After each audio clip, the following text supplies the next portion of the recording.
Good morning, gang. Happy Wednesday morning. So, yes, all my work yesterday came to fruition. It's raining, and so getting all that straw out there for all the seed and everything was good. So, hopefully, I will get some grass and things like that so I can start getting gardens going. And yes, I am sitting in my my comfortable chair rather than at the kitchen table today because I'm sore. So, fortunately, the rain today will give me a day to not be doing all that. So I'll be out in the garage doing that sort of stuff. So the work never ends. You guys know that. But the work never ends is something that you guys really need to pay attention to. I mean, here we are. We're at the middle of March. For most of us, it is planting/seed starting season. And I want to tell you this, it is probably more important this year to plant food and grow your own for your own health. I'm not talking about eating, I'm talking about for your own health than probably ever before. I found this morning, okay, on the Daily Mail, and I will email this or link this below.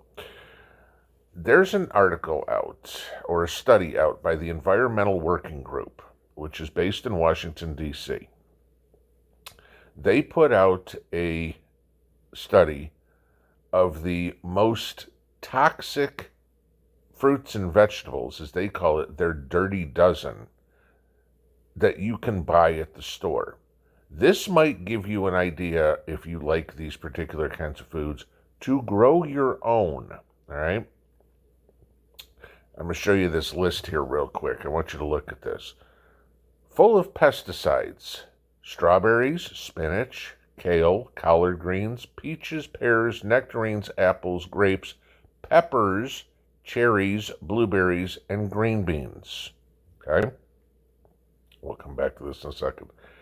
So what I want you to think about here real quick is look at those foods. What are those foods? Primarily fruits, but they are all foods that you eat the entire food, skin and all, okay?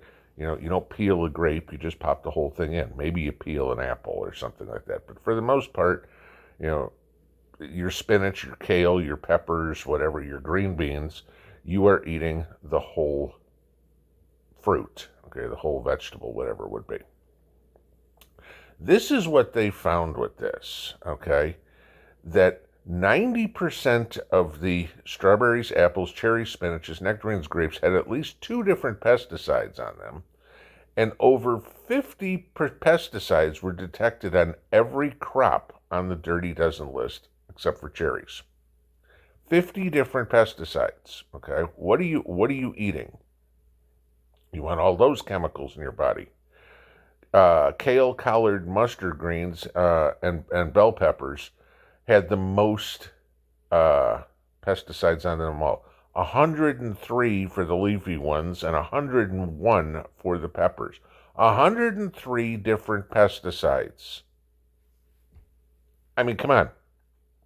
What do we use out in our gardens, or what do at least myself and a lot of other people recommend to use? Oh, things like BT, or things like neem oil, or things like milk, or something like that. Not just going out and spraying chemicals all over the place to kill everything, right? That's the big deal why you need to grow stuff, all right? Now, the ones that are much more safe to grow at home, go back to this chart, all right? Avocados, sweet corn, pineapple, sweet peas, papaya, onions, honeydew, kiwi, asparagus, mushrooms, cabbage, mangoes, sweet potatoes, watermelon, and carrots. Why? At least my opinion. All of those are something that is surrounded by some sort of skin or whatever that you're peeling away to get to the edible portion of the fruit. You're peeling the husks of corn, or the skin off an onion. You're peeling away the peels from a sweet potato. Carrots are about the only one. Yeah, you can peel your carrots if you want, but the majority of the nutrition's in the exterior of the carrot. Okay, that's my guess on these because you're eating the innards. Now, it's not perfect because things like mushrooms, cabbage, you're not peeling those. But again, those are ones I would feel safer buying at the store. This tells me right there, peppers and green beans, never again.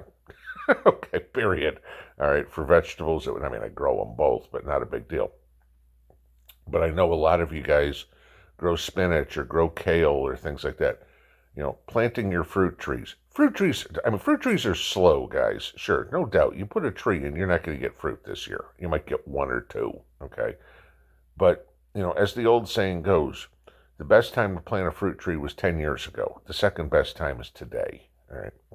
And none of us know how many hours, how many days, how many weeks we have until this whole corrupt system just goes kablooey.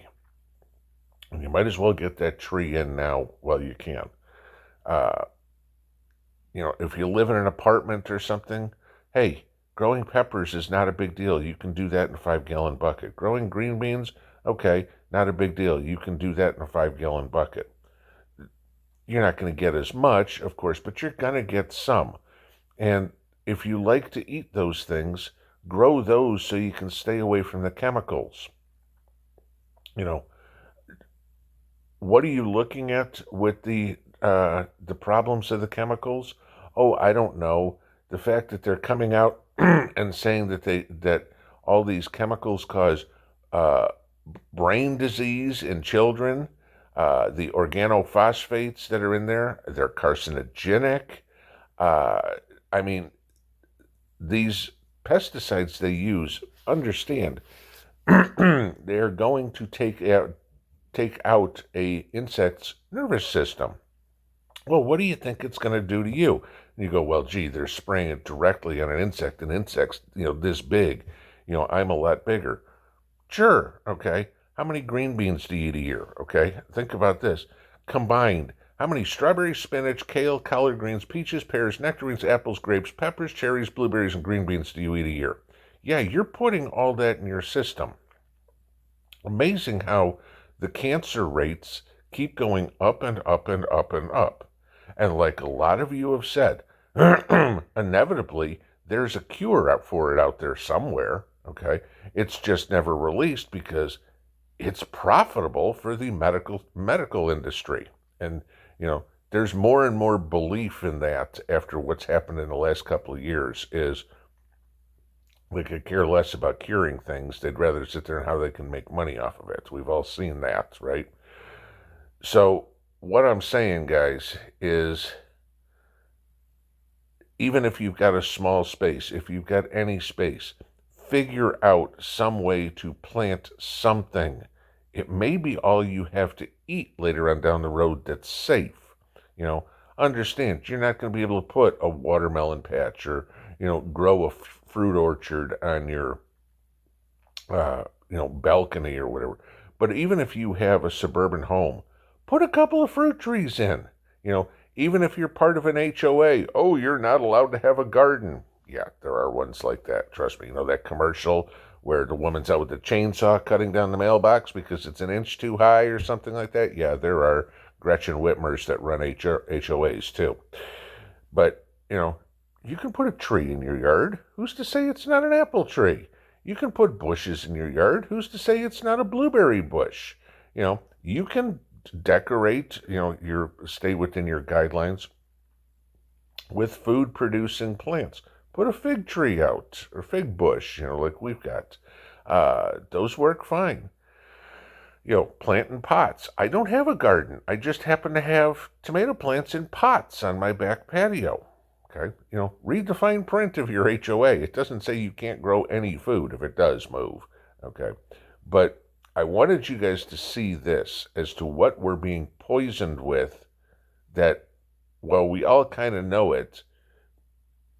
We still buy it. Everybody says, well, I wash off all my vegetables before I get them. Yeah, and those pesticides soak into those vegetables too, all right? Maybe the honeydew or the pineapple, it's got to go quite a ways through the skin before it gets to the meat. But you're eating the skin of a nectarine, of a peach, of a grape, whatever it would be. Just watch for the pesticides, guys. You know, we got enough things out there trying to kill us. We don't need to be helping. Have a good one. Pinball out.